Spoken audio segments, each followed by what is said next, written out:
इथे तुम्हाला जी कमेंट दिसतीये ती तुम्ही आधी नीट वाचा. खूप जणांना माझ्या एका व्हिडिओमुळे इतका वेगळा काही विचार झाला, की मी असा विचार केला, की ठीक आहे, मला सुद्धा आता अशा कमेंट्स आल्या ना, मी तुम्हाला ते दाखवणार आहे. काय होतं ना, जे मला सांगतात, की "ताई तुम्हाला स्वामी कळलेच नाही. ताई तुम्हाला नक्की काही लक्षातच आलं नाही, की स्वामी नक्की आपली परीक्षा घेतात." तर हो, मला माहिती आहे. म्हणूनच मी तुम्हाला सांगते, की जेव्हा कधी अशा काही गोष्टी आपण करतो, जेव्हा आपण कोणत्याही सेवा करतो, मी माझ्या सगळ्या क्लायंट्सला, माझ्या सगळे जे माझ्याकडे ताई, दादा प्रश्न विचारतात, त्यांना सांगतात.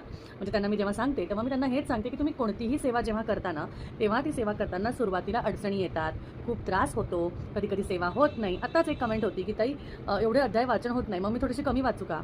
हेच असतं. जेव्हा वाचायला सुरू करता, तेव्हा तुम्हाला आळस येतो, कंटाळा येतो, तुम्हाला वेळ भेटत नाही, तुमच्याकडनं सेवा घडत नाही आणि हेच नकारात्मक शक्तींचा म्हणजे त्यांचं ते काम असतं. मग त्यामुळे असा विचार करू नका, की मी स्वामींची सेवा करायला लागलो म्हणून माझ्याबरोबर हे घडतंय.